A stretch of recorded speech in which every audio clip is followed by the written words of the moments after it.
Olá, bem-vindos à aula 6 do curso de Laboratório de Física 1. Eu sou o professor Bruno Mintz, do Instituto de Física da UERJ. Hoje nós vamos falar sobre a incerteza estatística e a incerteza sistemática.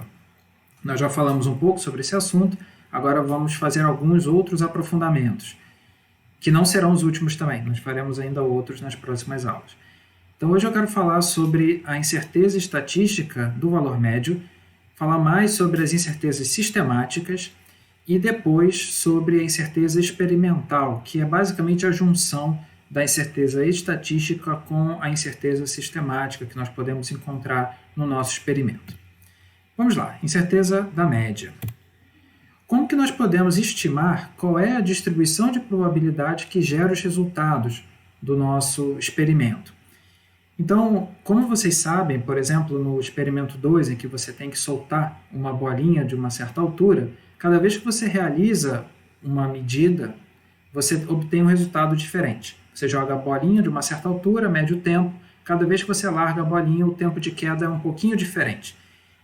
À medida que você anota esses resultados de tempo de queda, faz várias vezes, você percebe que esse resultado ele se concentra em torno de um certo valor, que é um valor que se repete mais vezes, e existem valores menos prováveis, que são valores também mais afastados desse valor que mais se repete. Então, esse valor que é próximo, né, os valores próximos desses que mais se repetem, são os valores mais prováveis. Então, a gente pode inferir daí, né, de uma maneira ainda um pouco inocente, vamos dizer assim, que a gente teria uma distribuição de probabilidade, uma forma de um sino, né, que é mais concentrada em torno de um valor médio, né, de um valor central, e essa é um pouco a ideia do Gauss, né, que a distribuição de probabilidade ela pode ser inferida a partir da média dos valores que são de fato medidos e existe uma dispersão em torno dessa média, ou seja, você pode encontrar valores um pouco maiores ou um pouco menores, e a força dessa dispersão, né, ou se vai ser mais disperso ou menos disperso, seria então dado pelo desvio padrão amostral. Isso nós já discutimos em aulas anteriores, aqui é um pouco uma revisão. Tá? Então, para falar especificamente sobre a incerteza estatística da média, eu queria voltar àquele joguinho de bolas, o tal do plinko. Ou seja, é jogada uma bola, um disco aqui de cima, vai caindo, e a cada pino que essa bolinha que essa bolinha bate, ela tem que cair ou pela esquerda ou pela direita.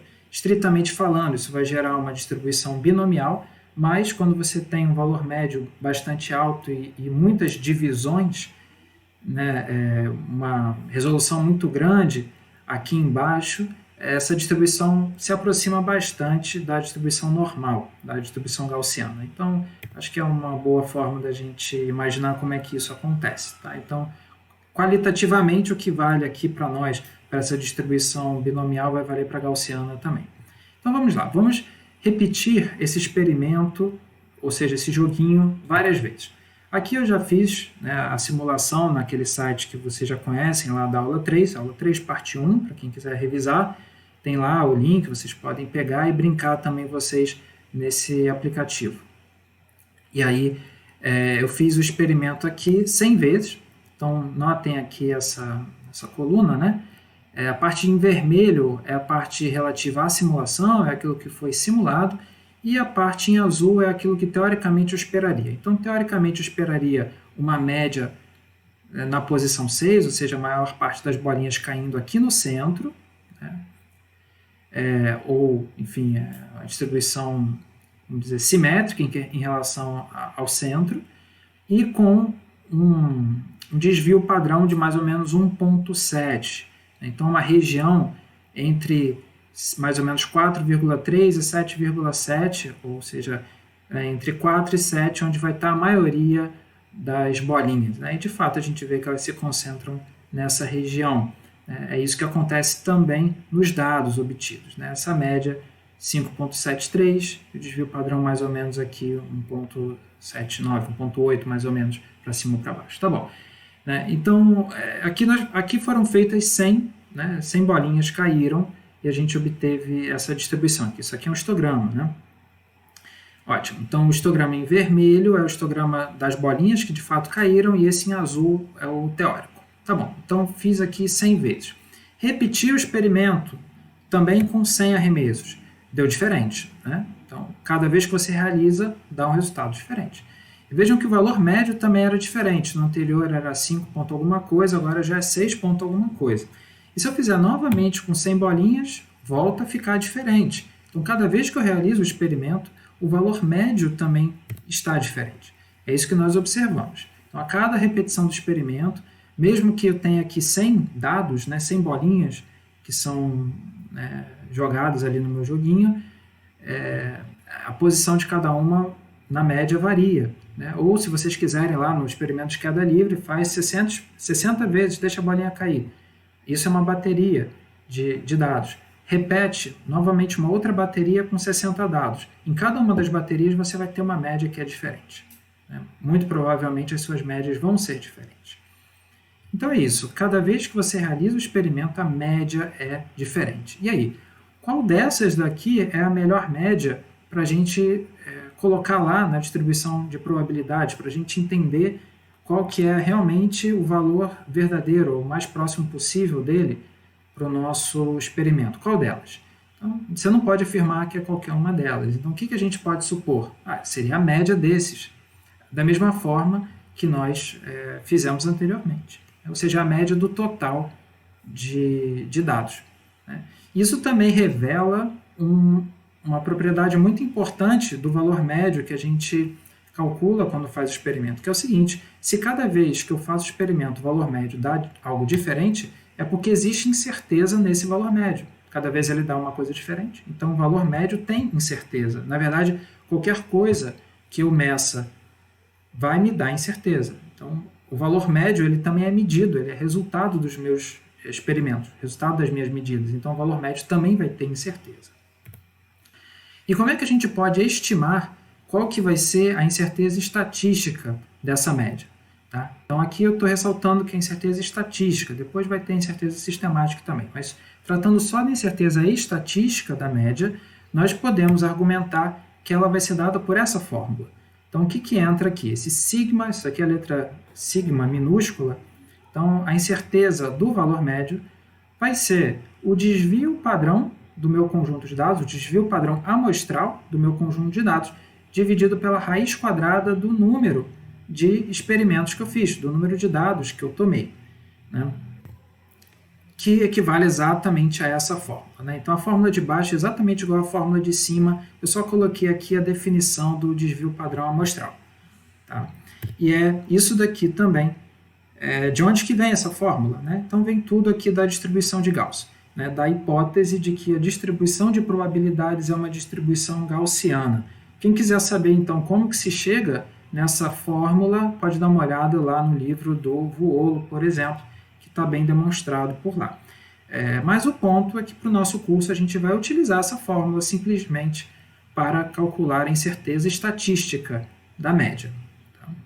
Não vai ser incerteza total, essa daqui é só incerteza estatística. Veja que não é só o desvio padrão, é o desvio padrão dividido pela raiz quadrada do número de dados.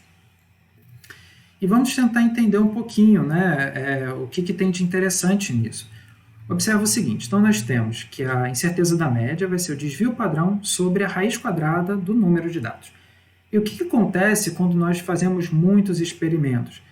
Intuitivamente, o que acontece quando você repete muitas e muitas vezes o experimento? A gente entende que, embora você tenha dados, né, muitos dados, e, portanto, você também vai ter dados mais variados, acontece que quando você faz muitos experimentos, a gente acredita que a média vai se aproximar cada vez mais de um certo valor fixo, que é o que a gente pode chamar de média verdadeira. Né?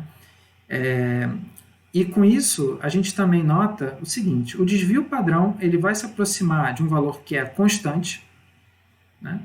E a incerteza da média ela vai para zero. E é o que está também contido nessa fórmula. Veja, se o desvio padrão, que é o numerador, se aproxima de uma constante, e o número de dados, n, vai tendendo a infinito, você vai ter uma coisa que é um número constante dividido por um número que é cada vez maior. Então, quanto mais e mais dados você toma, menor vai ficando a sua incerteza estatística. E é por isso que é interessante a gente tomar uma quantidade cada vez maior de dados, porque assim a gente reduz a nossa incerteza estatística. Reduz a incerteza como um todo? Não, reduz a parte estatística, quanto mais a gente repete os dados. E isso é bom, é por isso que a gente pede para vocês repetirem, 60 vezes, por exemplo, os dados lá de tempo de queda da bolinha, no experimento 2. Tá? Então, vamos ver essas propriedades que eu falei aqui nas nossas simulações. Então, vejam que eu tenho aqui 100, então é n igual a 100. Então, eu vou ter a média para essa realização do experimento, para essa bateria de 100 dados.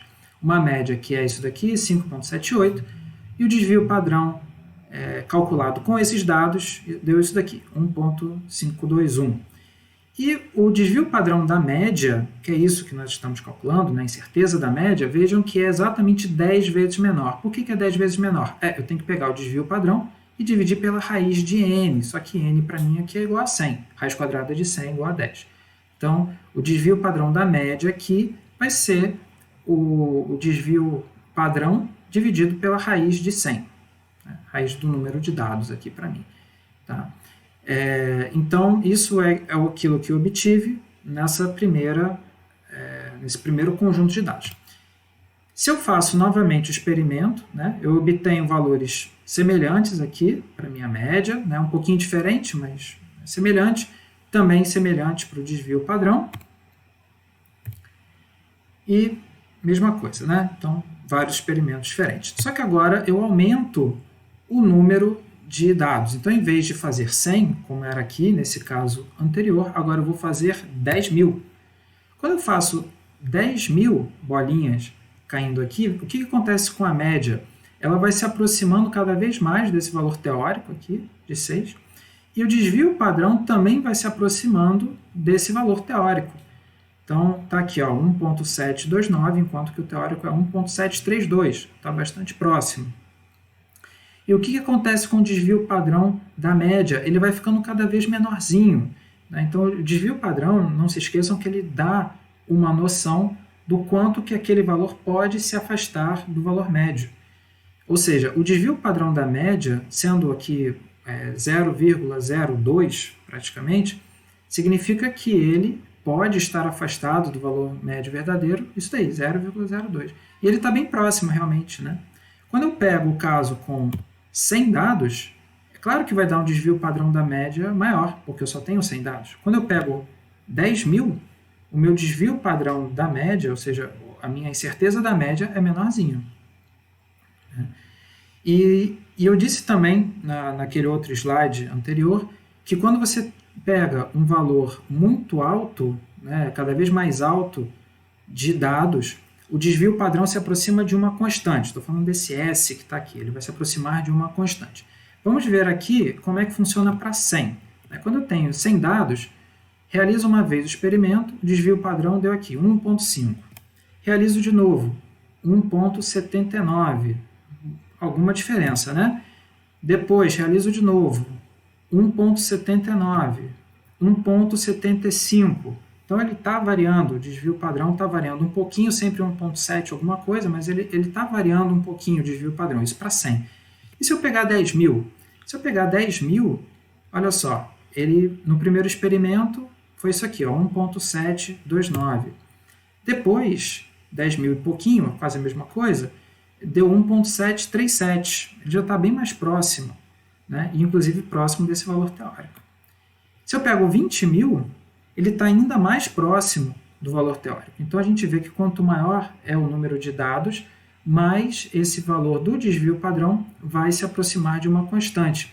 E, de fato, o desvio da média vai ficando cada vez menor, o desvio padrão da média, a incerteza da média vai ficando cada vez menor, e o valor médio vai se aproximar cada vez mais também do valor médio teórico.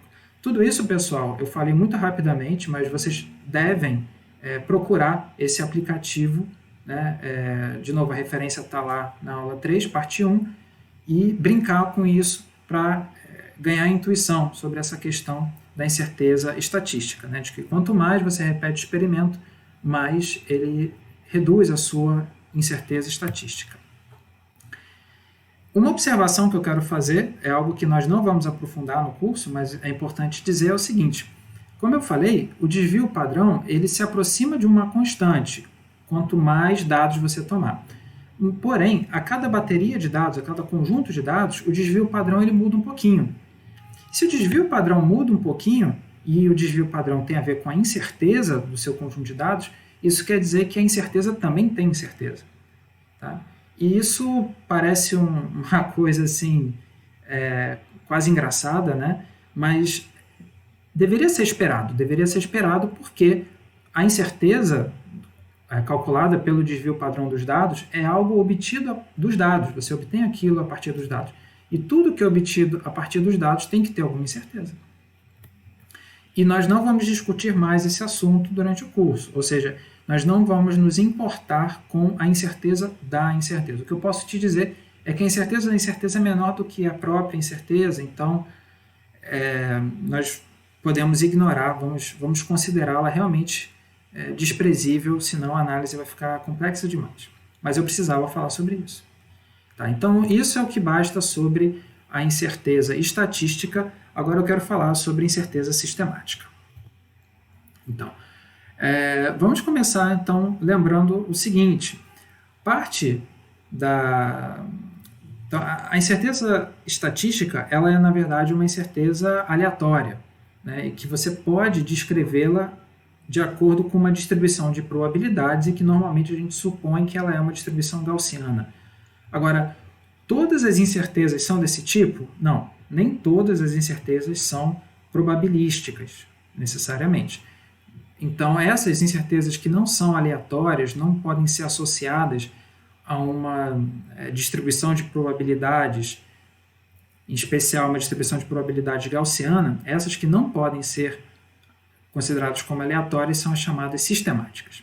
Então, como alguns exemplos, você pode pensar, eu já dei alguns exemplos em aulas anteriores, mas aqui a gente pode pensar também numa régua que é calibrada, né? Então na fábrica está lá, sei lá, 20 graus, 25 graus na fábrica, ela é calibrada, então 1 centímetro daquela régua vale exatamente 1 centímetro, porque foi medida a 20 graus, mas digamos que seja uma régua bonitona lá de metal dilata, então digamos que seja, você vai fazer um experimento num lugar que está a 40 graus, aquela régua pode ter dilatado um pouquinho, então o centímetro que está marcando ali na régua não é o centímetro de verdade, ou seja, todas as suas medidas vão estar afetadas por isso, e isso é um tipo de incerteza que não tem nada a ver com probabilidades, aquilo vai ser uma incerteza sistemática.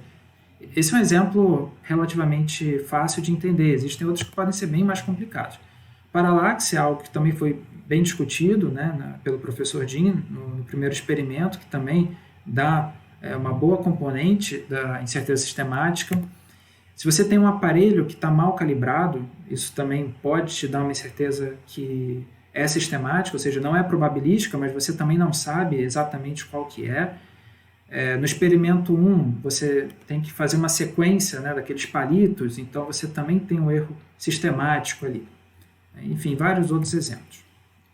E o ponto é que lidar com a incerteza sistemática pode ser muito complicado, e ela deve ser ou modelada ou estimada. Então, quanto melhor for o teu tratamento da incerteza sistemática, com certeza maior a chance de sucesso do seu experimento, e essa é com certeza a parte mais difícil. Então, se você achou a parte estatística difícil, ela é mais difícil matematicamente, mas uma vez que você entende a matemática, é mais ou menos direto como fazer. Mas a estatística, a incerteza sistemática não. A incerteza sistemática é uma arte, é realmente uma arte você fazer bem feito. É muito difícil em alguns experimentos avançados, e isso eu vou dar um exemplo daqui a pouco. E antes de dar um exemplo mais oficial, eu encontrei nessa referência aqui, é uma apostila, né, dessa universidade canadense, em que o professor ele conta uma história de que numa grande colaboração internacional de física de partículas, o pessoal da colaboração estava reunido, eles tinham feito o experimento, e eles queriam avaliar quanto seria a parte sistemática da incerteza deles. Qual é a incerteza sistemática? E eles não entravam num acordo, ninguém entrava num acordo. E aí, num certo momento, o chefe da colaboração chegou para tudo e você começou a perguntar para as pessoas quanto que cada um achava que era a incerteza sistemática. Quem acha, era muita gente, né? Então, quem acha que é 0,5%, levanta a mão. Quem acha que é 1%, levanta a mão. E assim, segundo essa história, que eu não posso comprovar, mas que eu achei uma anedota interessante, e assim que eles chegaram, o cara tirou uma média e esse foi, então, a incerteza sistemática avaliada nesse caso. É realmente algo muito complicado, mesmo especialistas podem discordar disso. Mas isso, obviamente, não impede, muito pelo contrário, vocês já começarem esse treinamento no nosso curso. Então, vocês vão estimar essa incerteza sistemática. Vocês já estão fazendo isso. Claro, né, um pouco de discussão sempre pode ajudar também, né? A gente vai dar algumas sugestões nos próprios vídeos de como estimar essas incertezas sistemáticas, mas é algo que realmente é importante e difícil, né? E outro exemplo que eu acho interessante para chegar em algo um pouco mais concreto, né, isso sim está bem documentado, está ligado ao tempo de vida do nêutron. Então, como vocês sabem, né, no modelo atômico você tem os átomos compostos de elétrons e um núcleo, e esse núcleo é formado, por sua vez, de prótons e nêutrons. Acontece que um nêutron, quando ele está isolado de outras partículas, ele pode decair. Na verdade, depois de um tempo, ele certamente vai decair se ele estiver isolado, e aí ele vai se transformar num próton, num elétron e num antineutrino. E isso é o processo que está por trás, por exemplo, do decaimento beta, né? Que é então essa emissão, né, de um elétron e de um antineutrino em um núcleo, que também, o decaimento beta também está ligado aqui à datação por carbono 14 e várias outras aplicações em física nuclear, né? E, claro, carbono 14 seria um núcleo com vários prótons e nêutrons, e aqui eu estou falando de um nêutron isolado no vácuo, tá? Mas, enfim, tem uma física relacionada. Tá? Então, teria lá o nêutron isolado no vácuo e ele vai decair. Quanto tempo demora para isso acontecer? É uma pergunta muito simples, né? Parece muito simples, né? Mas, na verdade, conseguir resolver esse problema é algo muito complicado. Então, vejam aqui, por exemplo, o título desse artigo. Não é de uma revista qualquer, é da revista Science. Esse daqui é de 2018, relativamente recente, né? E que fala sobre, então, resolver, né, o desafio aqui de encontrar o tempo de vida do nêutron. Então, se a gente dá uma olhadinha aqui, só no resumo do artigo, a gente encontra alguns problemas, né, que estão ligados justamente com a incerteza sistemática. É por isso que eu estou falando sobre esse problema. Que diz aqui, então, que as medições mais precisas disseram ter incertezas abaixo de 1 segundo, que corresponderia a 0,1%. Então, parece algo muito preciso, de fato, né? 0,1% eu diria que é bastante preciso. Porém, técnicas diferentes, apesar de serem internamente consistentes, discordam por 4 desvios padrão, né, dadas essas incertezas. Ou seja, você tem resultados muito precisos, mas que um discorda do outro. Ou seja, você tem um problema de acurácia bem evidente. E aqui, justamente, olha só, do que ele fala. Ele fala de efeitos sistemáticos nessas armadilhas de nêutrons, né, em que você coloca os nêutrons ali e espera que eles decaiam para medir esse tempo de decaimento. Então, ó, os efeitos sistemáticos aqui, né, e essa questão aqui discutida nesse artigo fala desse conjunto, de novo, né, do conjunto de incertezas sistemáticas que é muito diferente, mas que pode dar alguma esperança de resolver o problema, né? Vejam como que o nível da coisa. Às vezes é muito complicado mesmo essa questão da sistemática. Então vejam, por exemplo, aqui esse gráfico, que eu acho interessante também. No eixo horizontal você tem a data, né, os anos que foram passando, década de 60, 70, até agora, né, década de 2010, e o tempo de vida do nêutron que foi medido. Observem que parece que isso muda a cada década. Então, na década de 60, o pessoal acreditava que o tempo de vida do nêutron era algo aqui em torno de 1000 e poucos segundos.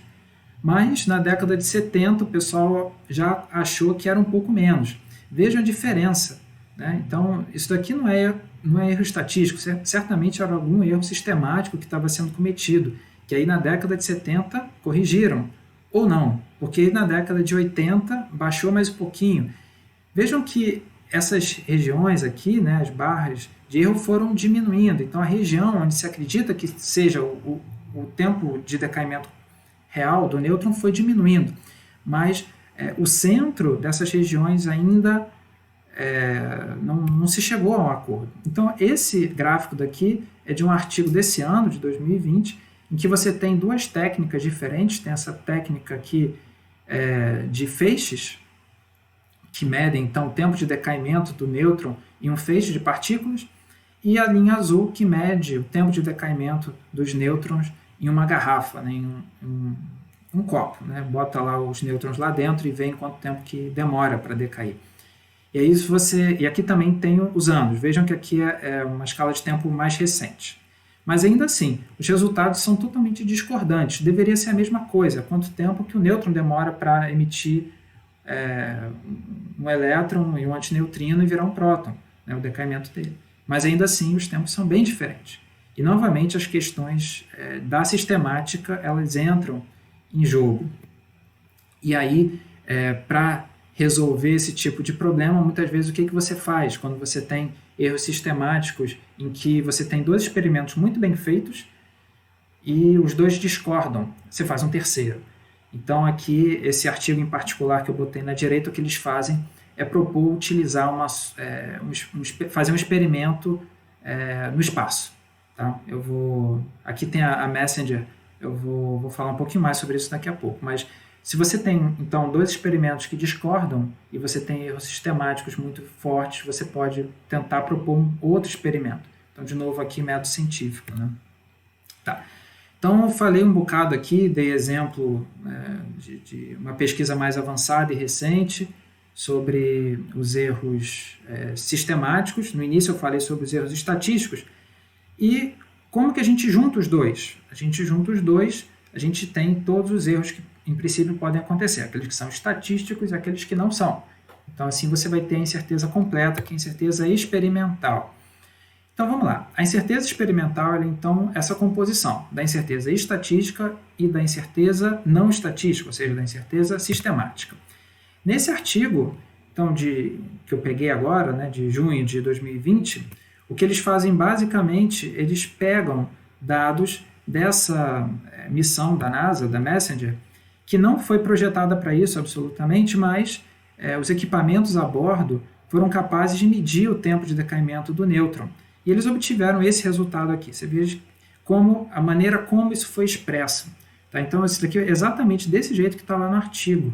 É interessante como que está escrito. Então, vejam, você tem que o tempo de decaimento vai ser 780 segundos, e aqui tem mais ou menos 60 segundos de erro estatístico e 70 segundos de erro sistemático. Então, essa é uma forma possível para você expressar as suas incertezas, separando o que é erro estatístico e o que é erro o que é erro estatístico e o que é erro sistemático. Tá? Mas como que a gente pode compor a incerteza total? Então, eu tenho 60 é estatístico, 70 é sistemático. Qual seria a incerteza total? E é isso que a gente vai fazer no laboratório. A gente vai informar a incerteza total, que vai ser a incerteza experimental. Então, novamente, quando a gente aplica a teoria dos erros, né,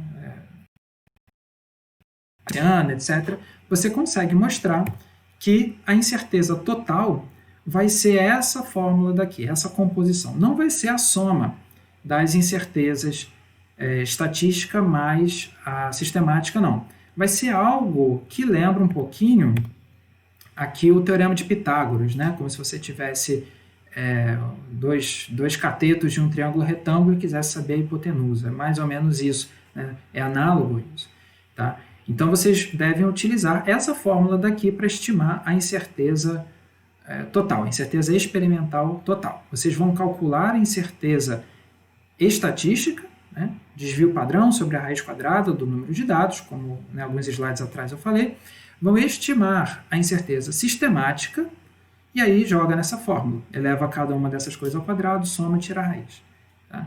É importante notar o seguinte, essa fórmula daqui, embora talvez até pareça um pouco mais complicada, na verdade ela ainda é simplificada, porque ela está desprezando correlações entre a incerteza sistemática e estatística, mas isso a gente vai supor que seja verdade. Não vou entrar mais nesse assunto. Tá? Então vocês podem, durante o resto do nosso curso, considerar essa daqui como uma fórmula verdadeira. A incerteza total vai ser a composição da incerteza estatística com a sistemática, fazendo essa fórmula como se fosse um teorema de Pitágoras. Tá? Isso é só uma forma de lembrar da coisa. Tá? Então, deixa eu pegar aqui o exemplo de novo lá do tempo de decaimento do nêutron, já que aqui eu tenho o tempo, a incerteza estatística e a incerteza sistemática. Então, nós temos que a incerteza estatística dessa média de 780 ficou em 60 segundos e a incerteza sistemática 70 segundos. A incerteza experimental total é isso daqui, né? Aquela fórmula. Quando eu jogo na fórmula, eu vou ter então raiz quadrada de 60 ao quadrado, que é a incerteza estatística, somado com 70 ao quadrado, que é a incerteza sistemática. Faço a continha aqui, tiro a raiz quadrada, deu 92,15. Mas uma vez que isso é uma incerteza, vamos lembrar que com incertezas no nosso curso, a gente entrou no acordo que seria um algarismo significativo. Então, 92,15 escrito com um algarismo significativo é 9 vezes 10 elevado a 1. Tá? Uma observação aqui, acho que é justo dizer que o pessoal que fez o experimento colocou 2 algarismos significativos no resultado deles, mas a gente no nosso curso vai utilizar um só. Tá? Então, como nós temos um algarismo significativo, então nosso resultado final com a incerteza experimental completa, que é esse 90 aqui, vai ser dado dessa forma. Então, tenho 78 mais ou menos 9 vezes 10 segundos. Tá? Essa vai ser realmente a forma final de expressar o resultado experimental, e a incerteza experimental, que é a mesma coisa que a incerteza experimental total, é isso daqui, é 9 vezes 10 segundos, 90 segundos, para esse exemplo. Tá, então, como bibliografia de aprofundamento, se você quiser conhecer o porquê dessas fórmulas, tanto do desvio padrão da média, da incerteza da média, quanto da composição das incertezas, você pode olhar o livro do Vuolo, e também deixo aqui como curiosidade essas referências sobre o tempo de vida do nêutron, que é esse problema bem atual, né, da física de partículas. Então, pessoal, por hoje é só, e até a próxima aula.